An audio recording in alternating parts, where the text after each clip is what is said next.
Allez, comme tous les dimanches, je fais un résumé de la semaine si vous avez loupé l'actualité des voitures électriques. 37 vidéos, donc plus le live le bon, quoi. 38. Une course-poursuite spectaculaire entre un Model X et un four Mitsubishi. 45 000 $ de dégâts sur le Model X en question. Ce fut assez violent, hein. J'ai mis des extraits dans la vidéo, là, wow. J'espère qu'il va prendre cher le fou dangereux, là, en Mitsubishi. Tesla annonce de nouvelles couleurs pour son Model Y fabriqué à Berlin. Et il pourrait y avoir des peintures personnalisées aussi, c'est pas mal ça. Tesla veut produire sa propre bière allemande, la Gigabeer. Je sais pas si c'est un coup de com' ou si c'est vrai encore de la part d'Elon Musk. Il annonce beaucoup de choses, mais des fois rien ne se passe comme prévu, donc souvent d'ailleurs, pas que des fois. Les écologistes créent une nouvelle polémique concernant la Gigafactory de Berlin, une de plus, une de moins. C'était concernant donc les 9000 personnes qu'il y avait au lieu de 5000 normalement. GM veut lancer sa voiture électrique abordable pour concurrencer Tesla à moins de 30 000 $. À voir s'ils y arriveront.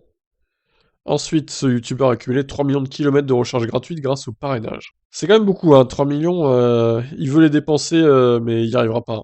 Mazda développe un 6 cylindres diesel hybride pour le Japon. Bref. Mazda toujours pro-thermique, hein, visiblement. Ford va lancer des réparateurs de bornes aux États-Unis, des réparateurs mobiles. D'ailleurs, je le précise dans le titre, je ne l'avais pas précisé. Tac. Ensuite, un extincteur spécial pour éteindre les feux de batterie de voitures électriques. Toujours intéressant.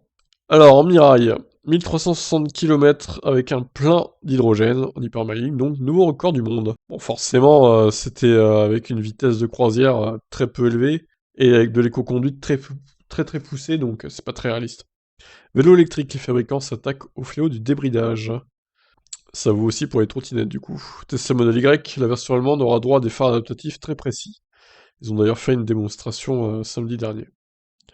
Officiel, la Peugeot i208 PSE, donc la GTI électrique de Peugeot, est annulée, tout simplement, donc c'est tombé cette semaine. Terrible.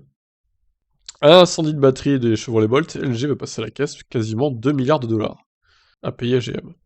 C'est énorme. Le réseau Unity se lance enfin dans le plug and charge, réservé à seulement quelques modèles les plus luxueux, j'imagine. Calimétrie a réalisé une étude et des visites mystères auprès de 7 marques vendant des VE et des hybrides parce qu'il y a Toyota dans le lot.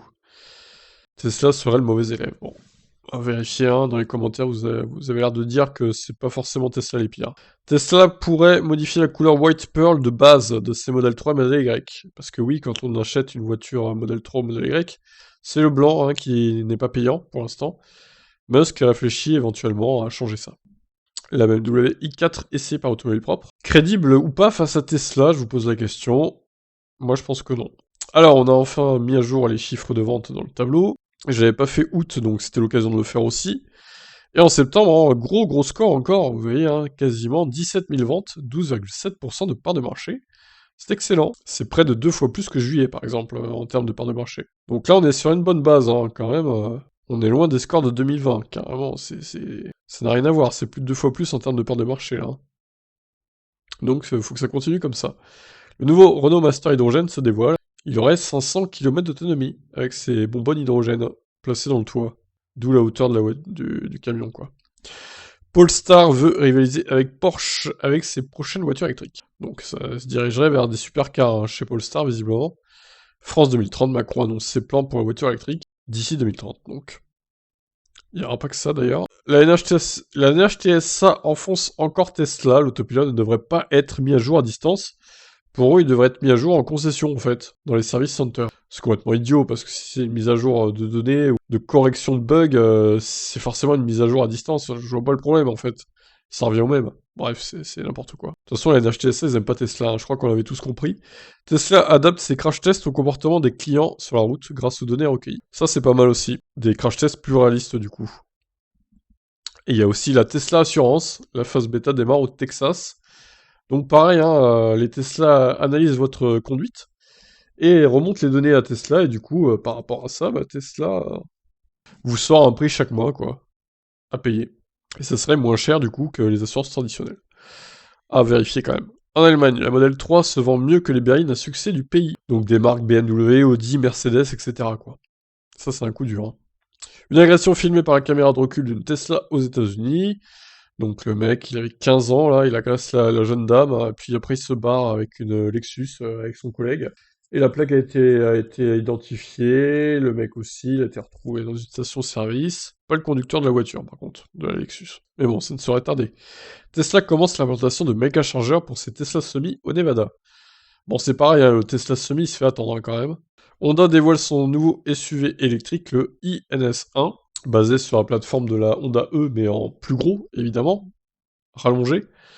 Donc il serait annoncé à 500 km NEDC chinois, avec 68 kWh de batterie, donc autour de 400 km de WLTP, j'imagine. Mauvaise efficience encore pour... enfin, c'est pas non plus hyper dégueulasse comme efficience, on va dire, mais c'est moins bien que la concurrence, on va dire.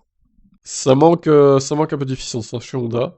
Reste à voir le prix. Et il arrivera en Europe aussi, celui-ci. Alors, par contre, là, on va sur une série de mauvaises nouvelles hein, en cette fin de semaine pour Tesla. Les nouvelles modèles S et X sont reportées encore à fin 2022 pour la France. Minimum. Alors donc là, c'est une vraie catastrophe hein, pour ceux qui ont commandé ces nouveaux modèles, pensant l'avoir début 2022 ou au pire février-mars. Avril, à la limite. Mais là, il faut attendre encore plus d'un an, quoi. Enfin, à un moment donné, à quoi ajouter cela, je ne sais pas. C'est vraiment étonnant hein, de leur part.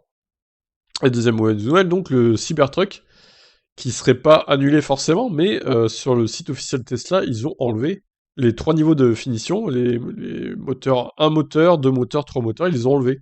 Ils ont juste remplacé par précommander votre véhicule, du coup, pour 100$ seulement, voilà. Alors après, ils vont peut-être faire des changements tarifaires, je ne sais pas ce qu'ils vont faire, mais bon, c'est quand même inquiétant, hein, tous ces retards, ça n'augure rien de bon quand même. Heureusement qu'il y a encore un modèle 3, le modèle Y, qui cartonne. Hyundai dépose un brevet pour un écran central dans le volant, du coup, comme Byton, donc étonnant, pourquoi pas, hein, après. Le Lotus Elise électrique prévu pour 2026 coûterait 2 fois plus cher que l'actuel. Ce qui est juste incroyable, quoi. C'est pas encore sûr à 100%, mais c'est énorme hein, quand même. Alors, Marine Le Pen veut stopper l'éolien et démanteler les éoliennes déjà construites. De toute façon, elle a très peu de chances d'être élue, hein, honnêtement.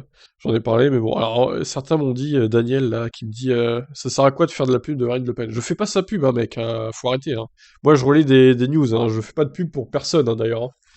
Ni pour les politiciens, ni pour les marques de voitures électriques. Hein. J'ai pas d'action dans le Front National, j'ai pas d'action chez Tesla, ni chez Hyundai ou autre, donc arrêtez un peu avec vos commentaires minables, là, certains. Franchement, ça fait pitié, quoi. Ceci étant dit, Mattel sort un Cybertruck en mode Lego, quoi, Mega Bloks, à assembler donc 3000 pièces quand même, pour 250$. Voilà, en attendant le vrai, hein, si vous pouvez vous consoler avec ça, du coup. Elon Musk promet l'arrivée du Wi-Fi sur les superchargeurs de Tesla prochainement. Bon, c'était prévu depuis 2 ans déjà, mais c'est pas encore là, donc soon, hein, comme on dit. Une Tesla Model S Plaid Plus, peut-être, possiblement. Surprise de Nordschleife avec un très gros aileron arrière actif, qui bougerait selon la vitesse. Et enfin, on finit avec les thermiques. Certaines seront taxées en 2022, alors qu'elles ne l'étaient pas notamment des voitures dites citadines, quoi. Conclusion de ça, bah, passer à l'électrique, j'ai envie de dire. Allez, on se retrouvera demain pour de nouvelles aventures dans le monde de la voiture électrique. Pensez à vous abonner à mes autres chaînes aussi, tous les liens sont dans la description. Évidemment. Ciao ciao.